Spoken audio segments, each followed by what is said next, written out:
So first of all, my name is Gisele. You can call me Gisele. I am the academic deputy at Blue Valley School. I am a science teacher. I taught like for over 20 years science, and the last, let's see, not the last years because I had more years teaching. I have 26 years teaching, but for around 10 years, I taught IB chemistry for the IB diploma program. And right now, I'm a TOK teacher for, do you know what is TOK, guys? No idea. No. No idea. It's theory of knowledge. Is one of the central courses in an IB diploma program.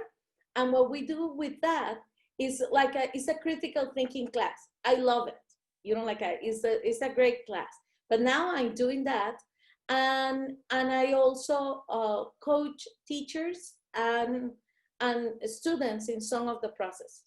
So currently, I am not teaching a science class, but I've done this for several years. Last semester, I took one of the classes in middle school because I love to teach science and to explore these kind of things. So that is mainly what I do. I also a technologist. I was a technology coach like for 5 years at the school before I started like a academic deputy. But I love technology. I like science. I love math. Okay, so that is kind of what I like to do. And this specific topic is really important for me because we are going to talk about engaging students with science and promoting social justice. And that is particularly important because for myself, what's something that really helped me. I was engaged with science since I was really little, and I come from like a like a not a privileged family, but in some way, I got the idea that I could get into science, that I could be good at math, that I could do all these different things. And that is something that I sometimes breaks my heart, that many kids, maybe in public schools or in other settings, they are not thinking about themselves as people that could do something with science.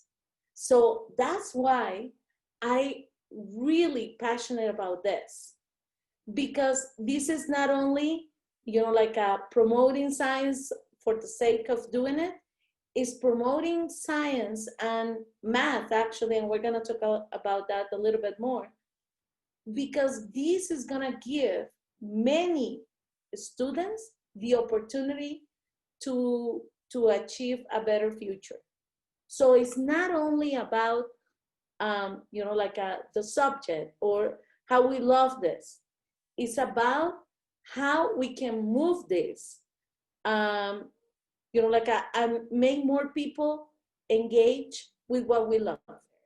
So we're gonna go a little bit, that's a beautiful baby, about some of the experiences and how we are going to actually incorporate these kind of things in our classes.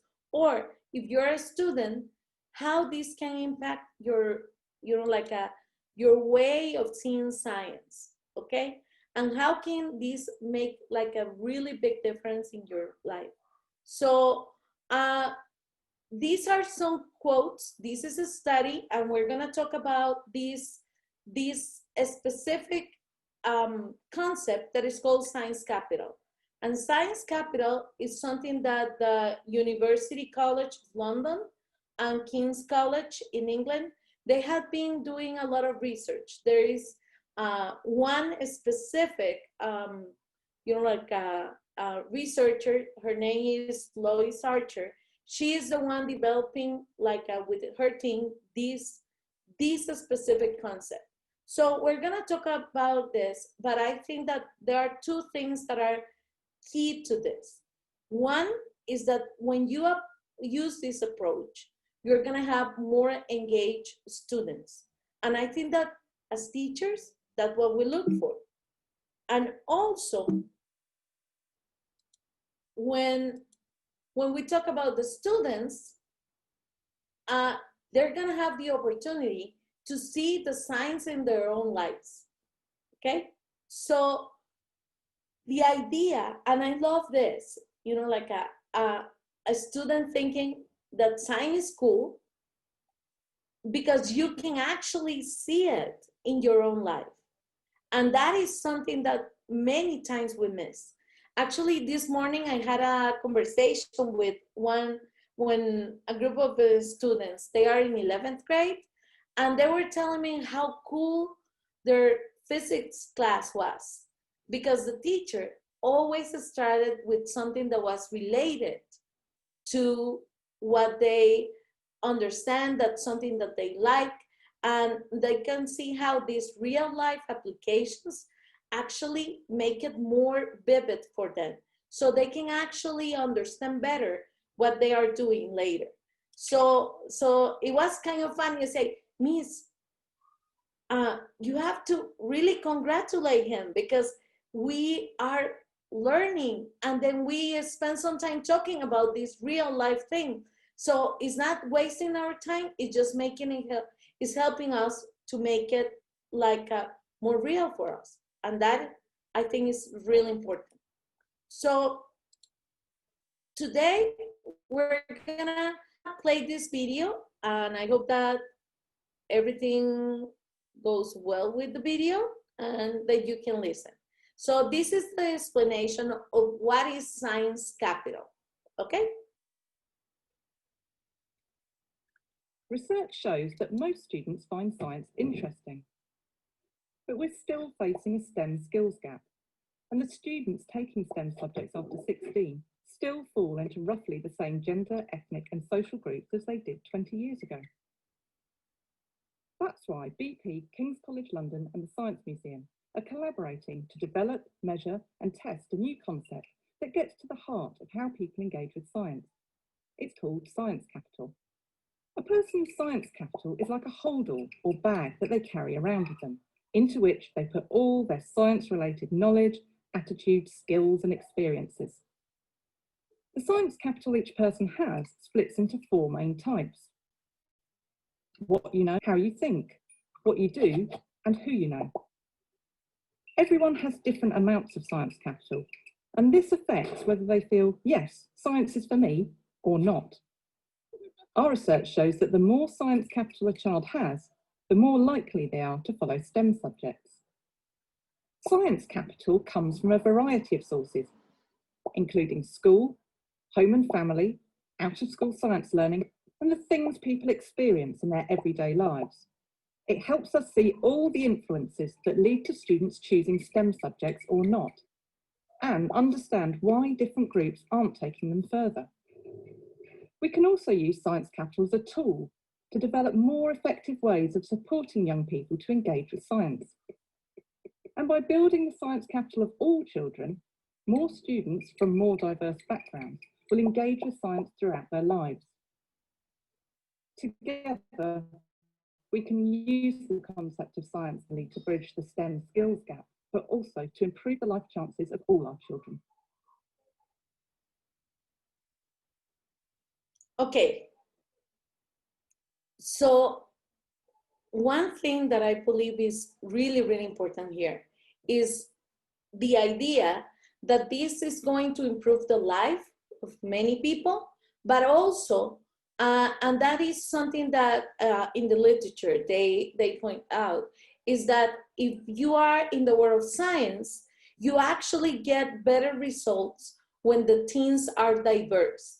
So currently, you know, like the majority of people that are like in science professions or STEM related professions, they are from a specific group of people, mainly, you know, like white males. That is like the demographic. And that is actually hurting science, because if we have more diverse teams, we're gonna have like more diverse science and different ways of thinking, different perspectives. And this actually is going to enrich what we can get into all these different areas.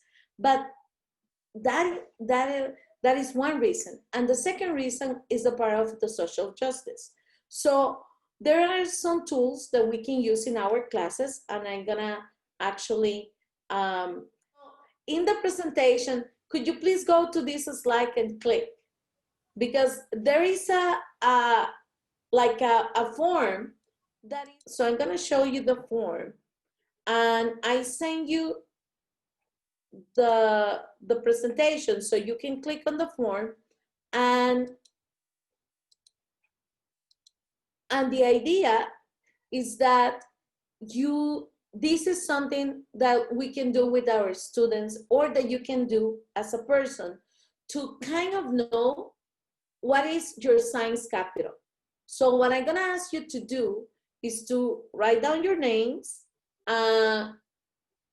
If you are a teacher, can you please think of one of your students, maybe?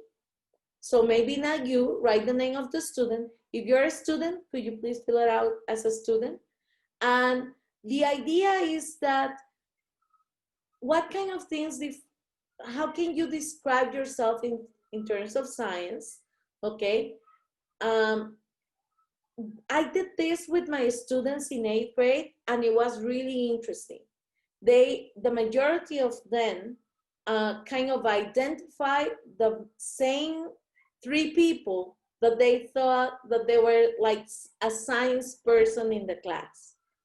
And that is something that can help us, like in some way, get like a temperature check of what is going on in our classes, okay? Because the peers are gonna know better, you know, like who is that person. So this other section is about beliefs, and I'm sorry I did not change this, that, you know, like but these are about beliefs. What do they think that a science person, you know, like characteristics are? And this is important because after you fill out this part, you actually can get an idea from the class of what they really believe about science, and you can kind of, you know, like talk about the myths, about the kind of things that they believe, you know, like and how we can all be science people, okay? And over here, this is like a second part, and it's about getting to know the students. You need to know a little bit about them, about what they like, about what they want, about what kind of people are in their lives. And it was actually a really good opportunity for me, because in the last one, is there anyone you look up to or admire? Who and why? Many of them wrote something about their parents. So it was a really cool opportunity for me to write a quick email to the parents and say, you know, like I just did this activity with the class, and your son or your daughter wrote that they admire you and they look up to you because of this. And many of the reasons were because they were hard workers, because they were always trying their best.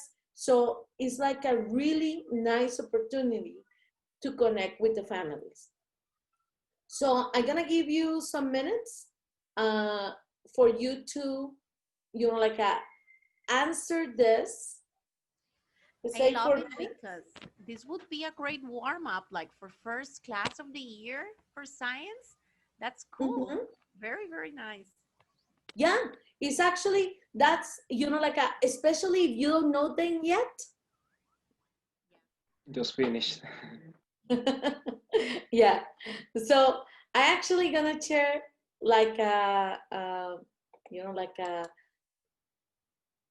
like the summary of the answers. So I'm gonna show you a couple of things. So first of all, thank you to the people that answer. Okay. This being a workshop means that we all gonna work, not just me. and here, when we take a look of the answers, okay. Okay, so we are into a scenario, and it's interesting because when you do this with the students, with a group of students, you're gonna have like different answers, you know, like and it's fine to say that you don't like science, and that is totally okay. Okay, so one thing that is interesting about this is also, you know, like how different we think about certain things. So, for example, here's somebody that think that being naturally clever is very important to be kind of a science person. And that is a great opportunity. And let me tell you, many of the students think that, you know, like that you need to have like this natural tendency to find it like easy. And so that's why you like science. And that's something that you need to think and work with them. Okay, I love this because this is actually true. Getting the answer right is not that important. What do you think is important? Do scientists get the answer right at the beginning, or trying and thinking? Trying, thinking. I love this. Trying and failure over and over again until they get it. Exactly. You know, like I used to work many years ago, because I studied before I decided that I really love, you know, teaching and all that. I studied chemistry at the UCR, and I work at one of the research centers. And I remember that you know, I worked on something for 3 years, and it was just trying over and over again. And it was, you know, like if I found out that this didn't work, there was one less thing that we have to try. And I used to tell my students, you know, I only worked for 3 years there, but there are some people that were before me and more people that will work later, and it's fine. We tried, we failed, we tried again until we get to something. What do you think about being curious? Do you think that we need to be curious to be like a science person? It's very important. That's what introduced us to science and to do all of these investigations. Yeah, I remember. Okay, when I was little, I lived in Tilarán, and I love spiders. They are my favorite animals. Okay, I know not many people like them, but I love spiders. So I was 5 years old, and yeah, and I know. I was 5 years old, and I used to go to the backyard and pick up these spiders and put it in jars. And I have you know, like all in my room, all putting in like these little Gerber jars, you know, like and what I was curious about is like how long they live, what kind of webs they do, if I could find things to fit them. So I was 5 years old. I didn't know what I was doing, but I was making experiments with them, which is not very ethical, poor animals. But at that point, I didn't know. So the main thing here was that even though my mom don't like spiders, neither my dad, they never stopped me for trying to do these kind of things. I was always trying to see things, how they work. And I think that the majority of kids are like that. And we know from research that they are actually pretty much into science until we have like this effective system that discourage them to go into science when they enter middle school and high school. So what are we doing to keep that curiosity and also that sense of wonder when they encounter things? You know, like I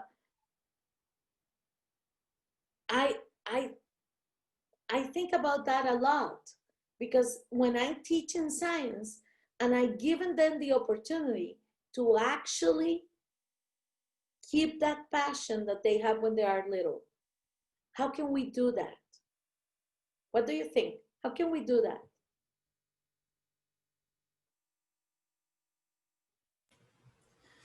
The art of making good questions, that it's actually very hard, you know, to try to motivate the students and to keep that fire in their eyes, you know, instead that you have all these topics that you want to cover, but sometimes you have to be very patient, and you think about maybe the test that is going to be in a couple of weeks. So that adds the pressure, or the natural pressure that might tend that teachers might kind of like killed, or maybe, you know, try to discourage or be more more quick to provide the answer, and not try to have that sense of wonder that you mentioned. I do agree. I'm sorry. I'm sorry. Continue. Go on. Also, maybe letting them investigate, having their own experiences. Sometimes we want to take care of them so much that we forbid things, or we just say, don't touch that, do not go there. And that's part of life. Just go there, feeling things, tasting even that. In what we call travesear, that's part of getting knowledge too and experience. Yeah, and you know, like many times, and if you're a scientist, you know, like for example, trying things and failing things, that is not a problem. But in science classes, making a mistake most of the time is high stake. You really get a really bad grade, we don't give them opportunities to make mistakes that will not cost them. So they can take risk, and they can try, and they can ask. And I do agree with what you just said, you know, like about the time. We are so worried about the amount of content, or, you know, like to go like specifically, my neighbors are having a party. Sorry.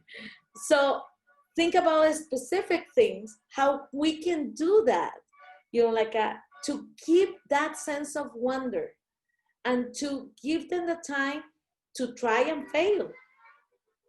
And what I found out is that many times just giving a little bit more time for them to think about it actually is going to help them later to grasp the concept easier and actually perform better in the assessment. Okay, so discussing ideas with others, sharing views and experiences, we all agree with that.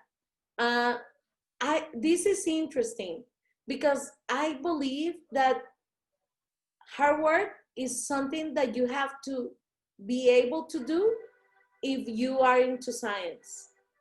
But it's hard work that is actually kind of fun because, you know, like you learn all these things, and you can get into these different aspects. So this is just, and you can go over this, you know, like the answers and everything. But the main thing is that we can use tools like this to make sure that our students understand, you know, like what we are talking about, and also to get to know them better. So we can connect what we do with what they live every day, and how all these different things are connected. So I'm gonna use another video to show you what is like this kind of approach for teaching. Science. What's the point? It's just a waste of time. How can we change this view that's often heard in classrooms across the country? Over 4 years, teachers and researchers have worked together to develop and trial a new approach to engaging students with science. It's based on the concept of science capital, all the science-related knowledge, resources, and stuff that makes a student feel, yes, science is for me, or not. This teaching approach helps more students to relate to science. It doesn't involve new materials or changes to the existing curriculum. It's a teaching mindset that links science with what matters to students most, their interests, aspirations, and daily lives. Underlying the approach is the idea of broadening what counts as ways of doing science. By thinking about the culture within their classroom and diversifying ways of engaging with science, teachers can reach out beyond the confident high flyers and help more students to express themselves. The approach is based on 3 main pillars: personalising and localising science by teaching science through students' personal interests and grounding it within local areas and community issues; eliciting and valuing students' outside school experiences as ways of understanding and learning science, and linking students' contributions to curriculum science; building students' science capital by tweaking lesson plans so that students see science in their daily lives and recognise that learning science is useful for any job. It takes a little time to get to grips with the approach, but it works.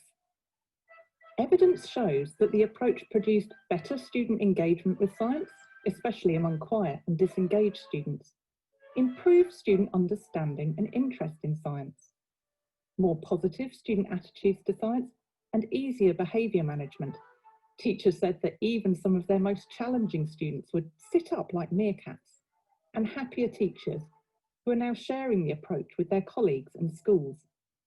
Want to know more or maybe get involved? Please get in touch. Okay, so so maybe you can hear me better now, hopefully. Okay. There's one aspect that they talk in the video that for me is very important, and is that understanding that science skill or scientific skills or STEM skills are not only linked to STEM careers. So that is something important. Being able to take evidence and, like, I'm from the evidence, draw a conclusion that is something linked to science, but it's not a skill that is only related to science.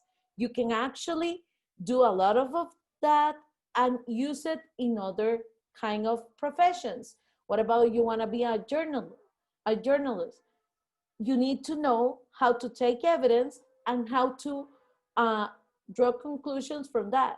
So they're trying to make them see that what we learn in science is not only the content, but also the skills that they are developing are connected to many other professions, not only the STEM careers. And because of that, they will be able to see how is that related to their life. So the first pillar for this approach is to make it personal, okay?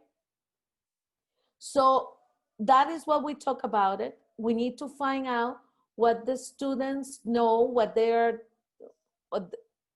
interest they have, what kind of people is in their lives. Do they like to go to museums? Do they like, like a certain type of music? I'm gonna give you an example. I'm working with a student who is making an investigation in physics, but everything started because he likes boxing, and because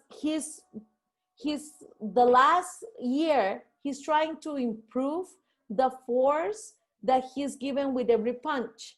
So in his life he's training boxing. I don't know about boxing, but I know a little bit about physics. So what he's doing is actually trying to find out if the torque with that he's using to hit is actually gonna give him like a better impact. Okay, so he's trying still, he's still in the beginning of the research, and he's using different sensors and things and still formulating his plan. But this is so cool for him that he spent a lot of time, thinking about it, and he can see the value of the science class just by linking that to something that he likes.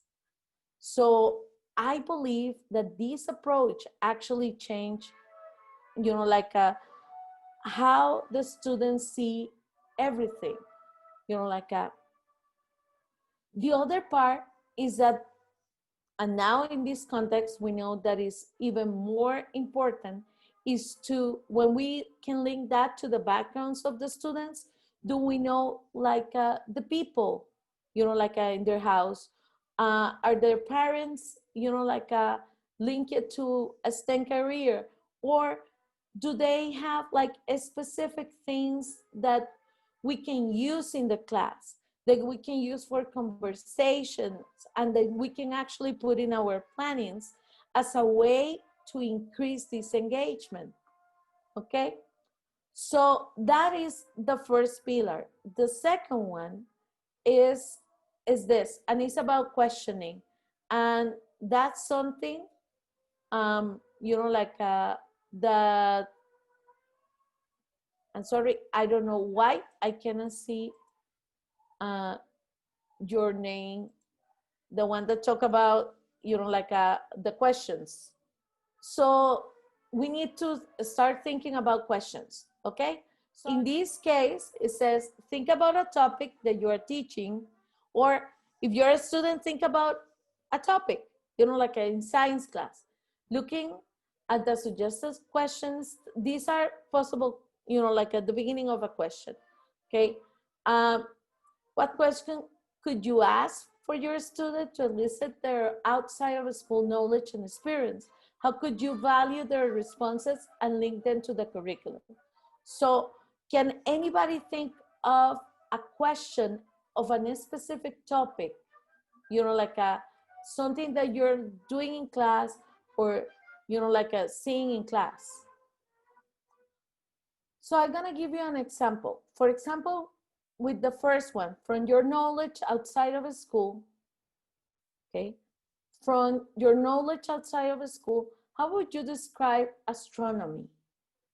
What do you know about that? For example, can anybody help me out with another example? Sure, maybe the one that says, who needs to know about that? I'm not thinking about careers or hobbies, but I was teaching natural disasters, and we were seeing or studying what to do before, during, and after an earthquake. And I think here in Costa Rica, we all need to know about that, since our zone tends a lot to have earthquakes. What do you know about it? What do you have at home? Have your parents talked to you about it? Do you have a family plan? So that's where when they start sharing their personal experiences related to natural disasters, and a lot of anecdotes will come up. Yeah, that's for sure. Any other examples? Usually what I try is to use the first one, from your knowledge, outside of school, because it helps me a lot, as a started point, to what they know about, for example, human system, respiratory systems.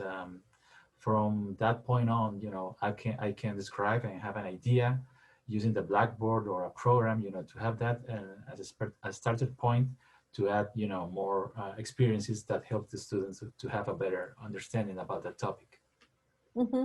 That's great. Like when I used to start like teaching like the periodic table with this exercise is like I asked them, okay, have you ever seen in Harry Potter like the green fire?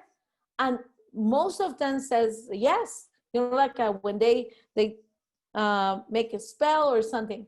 So I use a mix of water and alcohol, uh, and I throw it on the floor before they enter the class in an area that is secure and they are not that close.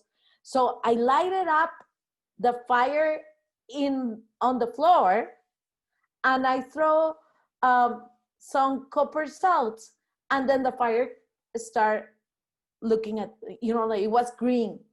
So I say, okay, guys, now we're gonna learn how you can do like Harry Potter fire. And then from that moment, they were engaged. They want to know about this. And, we were talking about the periodic table and, and electron configurations and all this kind of stuff. And some people might think that that is boring, but I think that if we can make them see that this is linked to what they actually care about it, this makes a big difference. So I also used to have like a lot of posters from a series from the Royal Society of Chemistry that said not all chemists wear white coats, and they have like this person in Alaska doing some analysis of the ice, or this person that was like a sport expert helping, develop new shoes and materials, showing this artist that is actually designing this kind of intelligent clothes, all these different things that they might see themselves doing. That's what we need to, try to help them make the links, because the links sometimes are not that easy. So the other part is the connection with the home, especially, for K-12 teachers. We need to make that connection clear. And when we get, and I'm gonna send you actually a document that has like all these ideas for like a at-home questionnaire where you can know a little bit more about the family. So they have to interview one person in the family, and now it's perfect because everybody is at home. So they get to interview the people, and so they get to talk about science with their parents. And that is gonna show the parents what we are doing in class, but also it's gonna start like a good conversation. If they can see that their parents, know something about it, they can see themselves also thinking about science outside the class. And that's what we are trying to do. So this is like a template where we can actually start reflecting about it, okay? So the idea, and this is why I share, the document with you. I would like you to go to the document, and there are like 3 copies of this. So this is like the first slide, and this is the second slide. So if we can actually start like thinking about like a lesson topic, that we did, for example, and think about what did my students say, think, or do, or maybe we can start with an idea. So I don't know, Alejandro, Ana, do you have an idea? Maybe Sergio and Laura can help us a little bit with what they think about these kind of topics. And the idea is that you can go to the presentation, start writing. There are text boxes, so you can write over, and I don't know, Alejandro, do you have any idea about a specific lesson that come to your mind that might be interesting? Well, I can think of, I have a couple of years, of not being in the classroom, but I remember a couple of topics that I was working on them. Such, for example, like the cells, like you have to do different, organelles and that kind of topics. I don't know if that's what you need to do the Yeah, yeah, exercise yeah. or okay. So let's think about cell. Okay. Mm-hmm. Students here, have you ever had a class about the cells? Yes. Yeah, but Sergio or Laura, I think. Yeah, I have heard. Uh-huh. And can you tell me a little bit what you think when you had that class? I'm not that interested of biology. I still like it because it is science. But yeah, cells. I think that is interesting, and I know to. I mean, it's a good topic because you have to know how are we composed. Not only let's say in the part of physics that is atoms, you Mm-hmm. get into bigger parts, let's say the cells, and yeah, Mm-hmm. that's interesting to know how they work, what do they do for you, and all of this. Mm-hmm. So the idea, and thank you, Sergio. So one thing that is important here, for example, is that, like Sergio said, I'm not that interested in biology, and that is okay. So that might be something that some of our students might say. But the idea here is that when you have a class, when you are in the classroom, you actually go over and later you write down things that they say. You may ask them what are they thinking. Um, or but Sergio said, um, unlike the part about like the atom, I will say like the atom's composition or something like that. Okay. So what would we usually do when you have, Alejandro, when you have like the cell unit, do you usually do? What your students need to do? Well, I usually try to think about how can I relate this topic, to something that, as you are explaining, something that they can understand. So usually I find that this relationship, like in a factory, like there are different parts that are working, and there is a computer, that maybe do the same thing as the nucleus, because they have all the different instructions, but then you have a plan of energy, like the mitochondria. So, and that way try to make these kind of relationships to the students, especially when it's a brand new topic for them, or they are kind of like saying to you, I don't understand this topic, or I have never understand this. So because that's something that is very common in the students that I had in the past. Okay. So that's perfect. So thank you to the person that is writing. The idea is that we can collaborate in real time. So for example, what you're saying is that one thing that they do or you try to do is to work like with analogies. Exactly. Things, how they compare um, the cell to something else. Okay. Yes. So that's true. Some of them might think that this is a difficult topic. They ask about the difference between animal and plant cells. So there are many things that we can start thinking, like reflecting about it.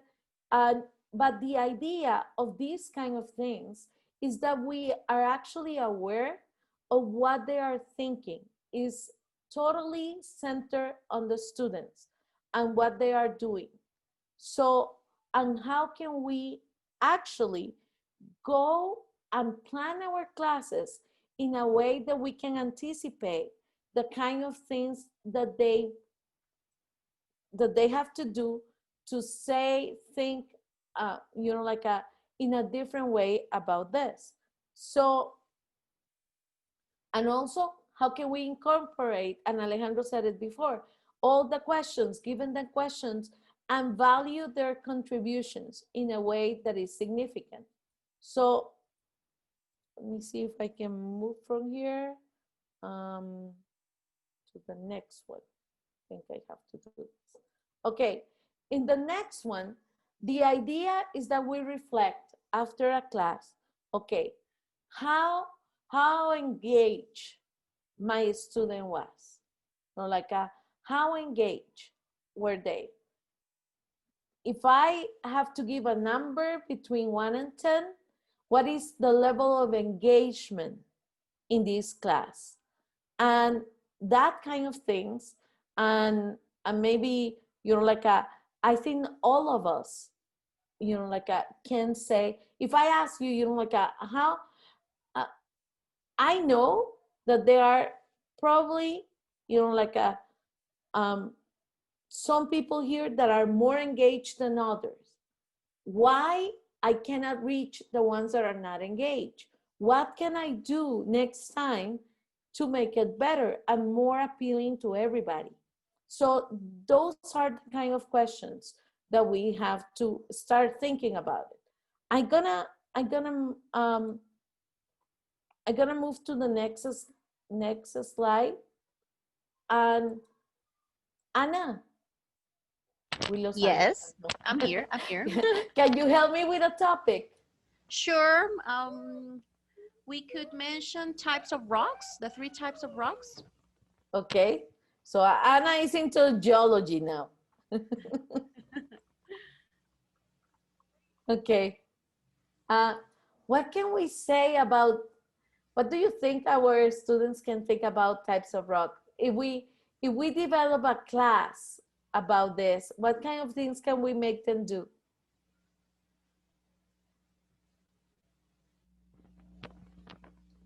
They got very curious actually about the igneous rocks that are the ones that come from the volcano, from lava to magma. And so maybe we can work, which actually in the program we saw it that way, and we connected it, I'm sorry, with volcanic eruptions. So we can make any type of experiment. We also asked them to make a model of the rock cycle. So they had to represent the 3 types of rocks, the igneous, the sedimentary, and the metamorphic. So they could use materials they had at home, and they used like spaghettis and this rough paper. They found lots of things they had at home to represent like the texture or their colors or how they look in the model. Okay, so actually, I taught this topic, you know, like several times, and one time asking questions to the students, I figured out that there was a mom in the classroom that had like a rock collection.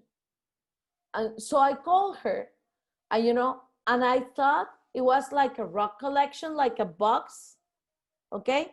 It was not that. It was, she brought so many different rocks from, you know, like from all over the world, and that we actually, you know, like I used the class, and the whole classroom, all the desks had like different materials and things. So when I talked to her, and she explained to me that she has like an entire room in her house just with, it was kind of a museum. So she brought all the many of the rocks, not all the rocks, but many of them, and we kind of set up like a kind of museum and in the classroom, and I let the students come, and, you know, like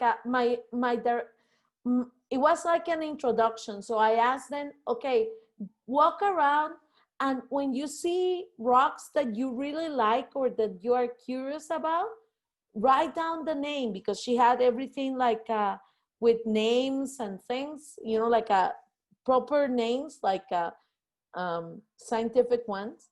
And So they did that, and later we went into kind of discovery of what kind of rock was that, and and then we start making like kind of the characteristics of those rocks. I actually asked them to take pictures, so they built their own kind of virtual museum, and from there we start explaining like the different things.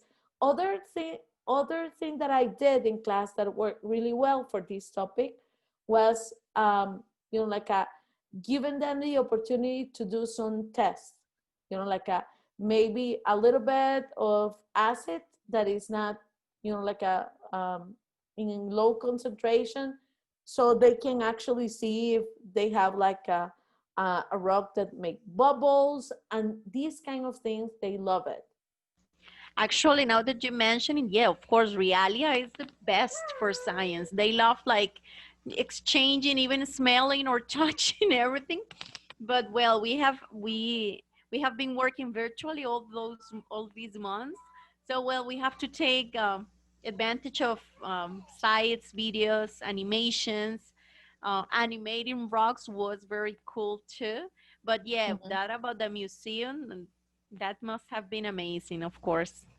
Yeah, but like for example, now that they are at the house, uh they can do like a is healthy to take a walk.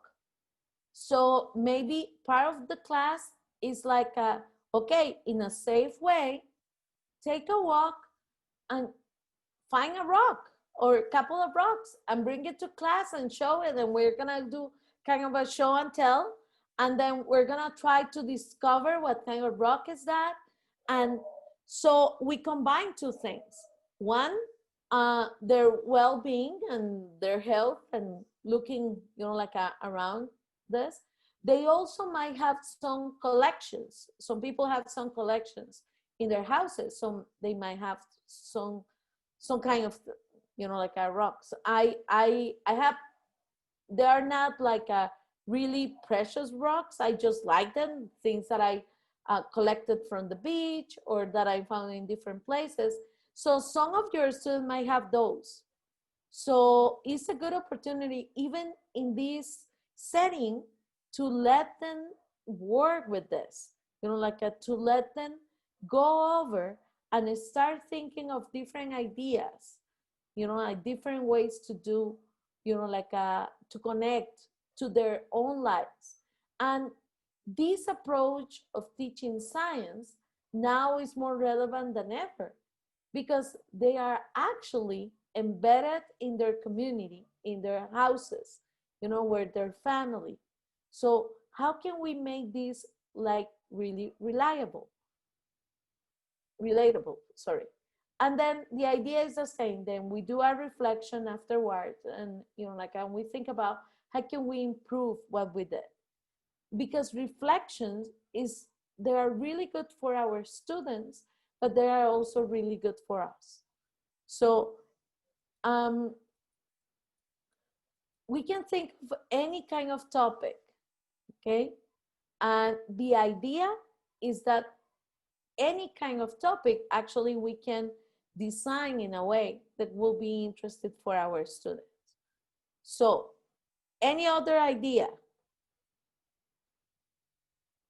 Like right now, for example, just we're not gonna write them, just think about possibilities, like possibilities of topics that we can currently relate closely to what they're doing. If I were a professor, let's say a teacher, I will Mhm. ask him like, which questions do you have? Just any question, tell me whatever.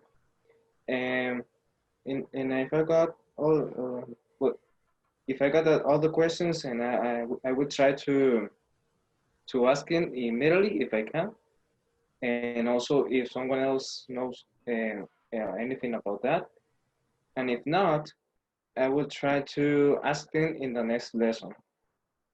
It's just like random question about science. I don't know why the this is yours exist. something like that.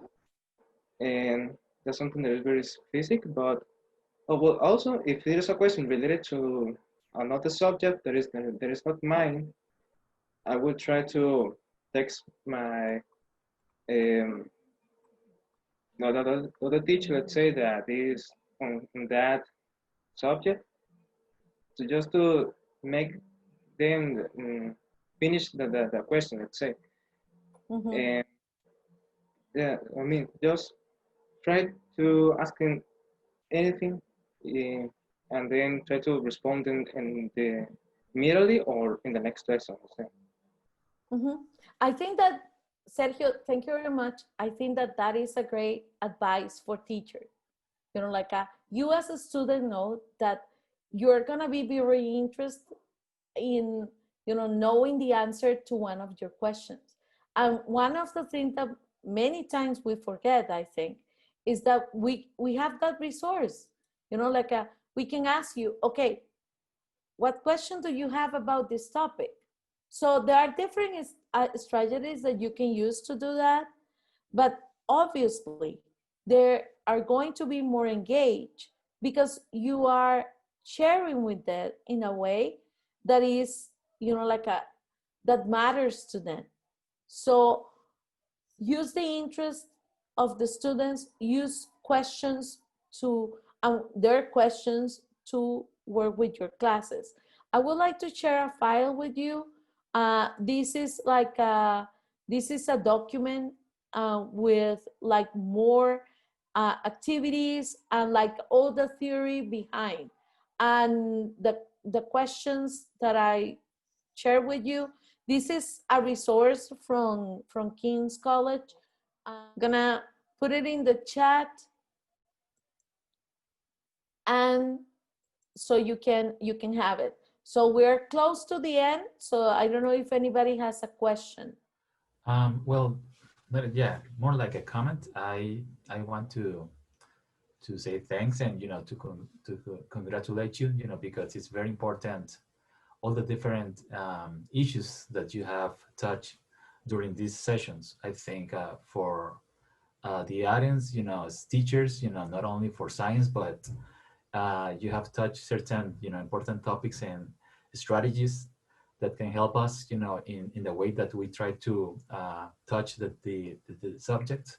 I think you have to discuss the importance of personalization, the education, that it's a very important issue that we as teachers have to do, to have more time, to do that in a more conscious way. So I'm really happy, to have that as a learned lessons in this from you. So thank you very much for the experience. Thank you, Alejandro. Sorry, I was going to say something before, but I didn't because to the not interruption. Okay. You were talking about getting the right answer. Remember?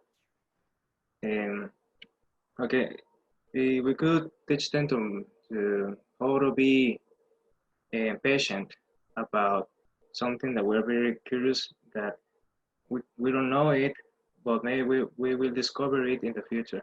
For example, when the black holes were theorized, and they were theorized in 1916, for example, and then they were discovered 55 years in the future. And that's something that we can use and make a lot of theories. Well, we still have this hope to then discover something, so we can teach them how to be patient, say, with these examples. I would like to comment. Of course. Okay, this information was very interesting. I learned a lot of, and I think that a lot of us are passionate about science, should take advantage of the learning opportunities. Well, I like the process of nature and how we should take care of them for ourselves and the world and contribute to improve. Thank you, Laura. I highly appreciate that. Okay, I also put it in the chat this is a tech talk, and if you are really passionate about science, I think this is something that everybody that is linked to science should see. Is from Stuart Firestein. He's a neuroscientist, and it's called The Pursuit of Ignorance, and it's about how much we don't know and how much we are actually, as scientists, always pushing those limits, like and it's really, really nice. It's only 18 minutes, and it has so much into, that I think that we need to start seeing science in a different way, okay? And he makes a point in the video that many times, even though we know that that is what we do as scientists, we don't allow our students to make all those mistakes. So I'm going back to what I was talking at the beginning. And I think that is so important that as teachers, we take the time to know the students, to actually connect. It's not about us, it's about them. And because of that, and we really need to take the time to make it more personal, as I said before. So thank you very much. I think if you don't have any other questions or comments, thank you for your attention. Thank you for being here and sharing this with me, this conversation. And I hope that you enjoy it as much as I did.